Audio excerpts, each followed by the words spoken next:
कहते हैं कि इंसान की मरते वक्त कोई इच्छा अगर अधूरी रह जाए या किसी को वो याद करे तो उसकी पूर्ति अगले जन्म अवश्य होती है। ऐसी ही एक कहानी है रवि वर्मा की, जिसने मां के प्रताप से एक बार फिर से जन्म लिया, किसी और जगह किसी और रूप में, मोंटी के नाम से।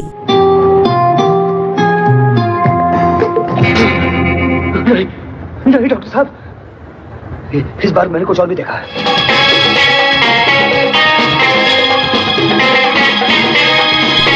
मुक्ता फिल्म्स के बैनर तले इस फिल्म का निर्माण किया था जगदीश खुराना और अख्तर फारूकी ने तथा इसे निर्देशित किया था सुभाष घई ने।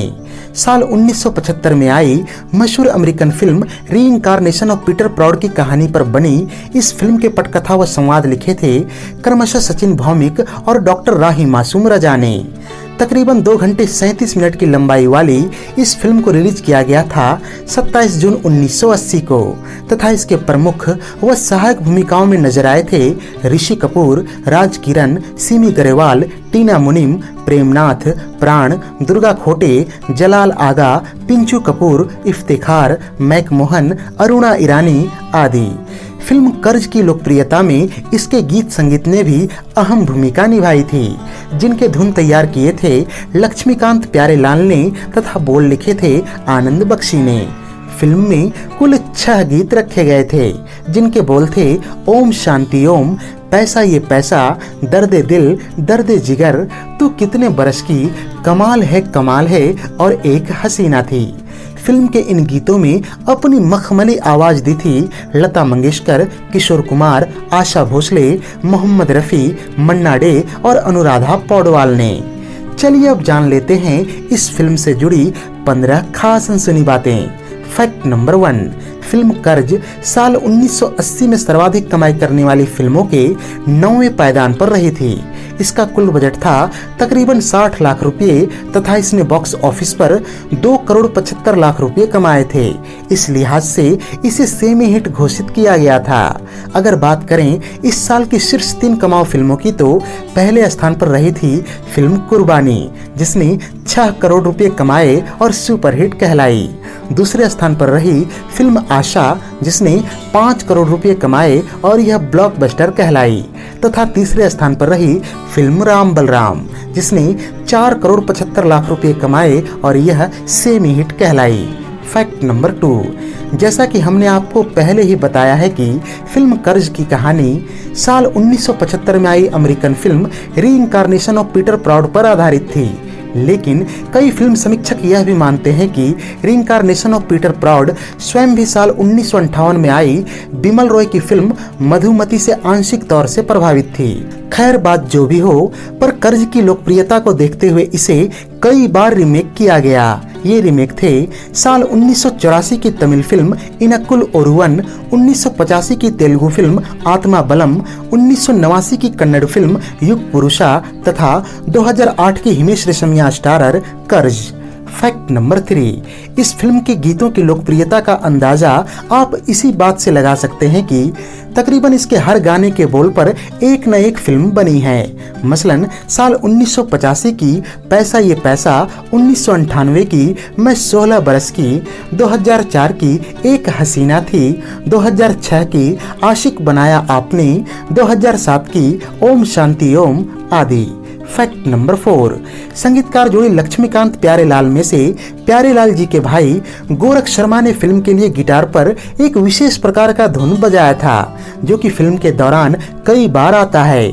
इस धुन के बारे में ऋषि कपूर ने एक बार कहा था कि हम फिल्म के उस दृश्य की शूटिंग कर रहे थे जहां पर मैं सिमी गरेवाल को एक धुन सुनाता हूं, जिसे सुनकर उसे रवि वर्मा की याद आ जाती है। दरअसल उस दिन शूटिंग के दौरान सुभाष घई ने मुझे गिटार बजाने का अभिनय करने को कहा, लेकिन बैकग्राउंड में बिना किसी धुन के गिटार बजाने का अभिनय करना मेरे लिए मुश्किल था, अतः मैंने किसी धुन की मांग की।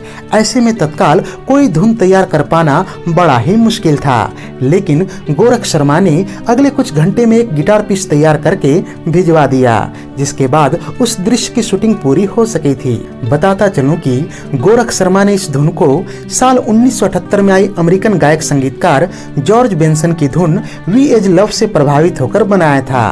फैक्ट नंबर 5, फिल्म के एक दृश्य में राज किरण की मां बनी दुर्गा खोटे को ट्रक से धक्का लगते हुए दिखाया गया है। क्या आपको पता है कि इस दृश्य में उनकी बॉडी डबल कौन थी? अगर नहीं तो बताता चलूं कि वो थी रेशमा पठान, जो कि इससे पहले शोले समेत कई फिल्मों के लिए जानलेवा स्टंट्स कर चुकी थीं और कई बार मरते मरते भी बची थीं।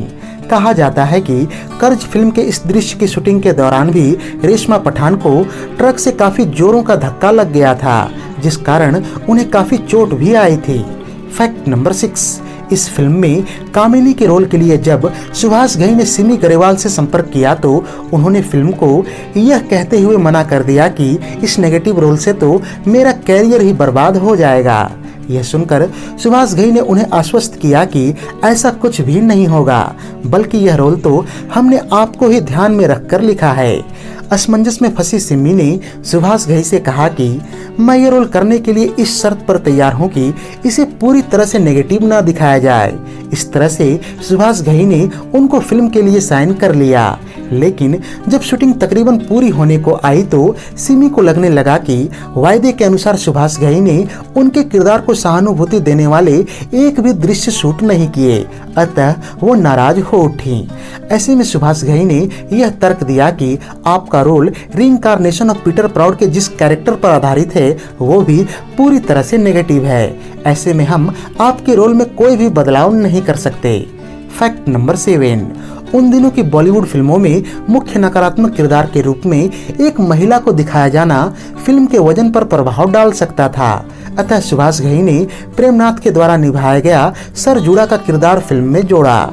यहाँ यह जानना भी बड़ा दिलचस्प है कि जब सुभाष घई ने प्रेमनाथ को यह भूमिका ऑफर की और बताया कि आपका किरदार गूंगा है तो उन्होंने बड़ा ही आश्चर्य व्यक्त किया और कहा कि उन्हें तो लोग उनकी शानदार संवाद अदायगी के लिए ही पसंद करते हैं।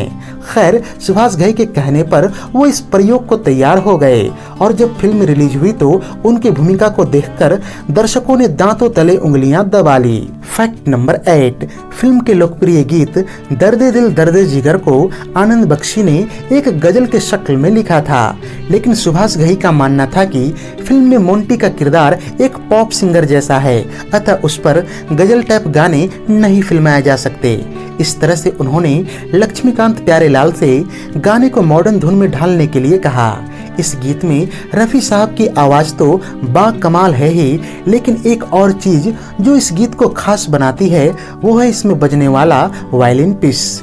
बताता चलूं कि इस धुन को बजाया था मशहूर वायलिन वादक अमर हल्दीपुर ने।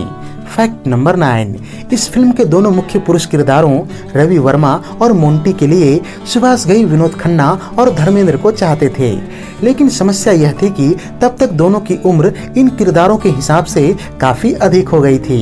ऐसे में सुभाष घई ने राज किरण और ऋषि कपूर को साइन कर लिया। एक बार ऋषि कपूर ने अपने एक इंटरव्यू में बताया था कि जब सुभाष घई ने उन्हें यह फिल्म ऑफर की तो वो थोड़े ठिठक गए थे, क्योंकि उन दिनों कालीचरण फिल्म के बाद सुभाष घई की पहचान एक एक्शन फिल्म मेकर के तौर पर हो रही थी।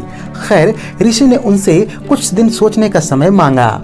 उधर जब ऋषि कपूर के बड़े भाई रणधीर कपूर को यह बात पता चली कि उन्हें सुभाष घई ने एक फिल्म ऑफर की है तो उन्होंने कहा कि तुम उस फिल्म को जरूर करो, क्योंकि वह फिल्म तुम्हारे कैरियर में मील का पत्थर साबित होगा। फैक्ट नंबर 10, प्राण साहब के बेटे सुनील सिकंदर ने भी रीइंकार्नेशन ऑफ पीटर प्राउड की कहानी पर साल 1979 में करिश्मा नाम से एक फिल्म की शुरुआत कर चुके थे। इस फिल्म की मुख्य भूमिकाओं में शशि कपूर, अमिताभ बच्चन, परवीन बाबी और डैनी डेंगजोंगपा को लिया गया था। फिल्म में शशि कपूर को मरते हुए दिखाया जाना था तथा उनके पुनर्जन्म के रूप में अमिताभ बच्चन की एंट्री होने वाली थी, लेकिन इसी दौरान सुनील सिकंदर को पता चला कि सुभाष घई ऑलरेडी इसी विषय पर एक अन्य फिल्म बना रहे हैं। अतः तकरीबन 3 महीनों की शूटिंग के बाद फिल्म को बंद कर दिया गया। फैक्ट नंबर 11, फिल्म के जिस दृश्य में कामिनी अपने पति रवि वर्मा का कत्ल करती है वहां एक काली माता की मूर्ति भी दिखाई गई है। इस मूर्ति को देखकर उस समय के कई दर्शकों को लगा कि वाकई में ऐसी कोई मूर्ति वहां स्थापित की गई है। लोग अक्सर ऊटी जाने के रास्ते से गुजरते वक्त उस जगह को देखने की कोशिश करते, लेकिन उन्हें निराशा ही हाथ लगती। दरअसल ऐसी कोई मूर्ति कभी उस जगह पर बनाई ही नहीं गई थी, बल्कि बम्बई के एक स्टूडियो में ऊटी के उस स्थान को रिक्रिएट किया गया था। फैक्ट नंबर 12, इस फिल्म के गीत दर्दे दिल दर्दे जिगर की शूटिंग के दौरान किसी कारणवश फिल्म के कोरियोग्राफर नहीं पहुंच पाए, अतः सुभाष घई ने इस गाने के लिए कोरियोग्राफर की जिम्मेवारी खुद ही संभाली। उस दिन शूटिंग के समय ऋषि कपूर को लग रहा था कि सुभाष घई इस गाने को बिगाड़ देंगे, लेकिन जब फाइनल प्रिंट में उन्होंने गाने को देखा तो वो सुभाष घई के मुरीद हो गए। फैक्ट नंबर 13, फिल्म के गीत पैसा ये पैसा के दौरान भीड़ में सुभाष घई एक मोटे व्यक्ति को ऋषि कपूर के डांस पर रिएक्शन देते हुए दिखाना चाहते थे और इसके लिए उन्होंने एक मोटे से जूनियर आर्टिस्ट को बुलवाया भी था, लेकिन संयोग से वो व्यक्ति शूटिंग पर नहीं आया।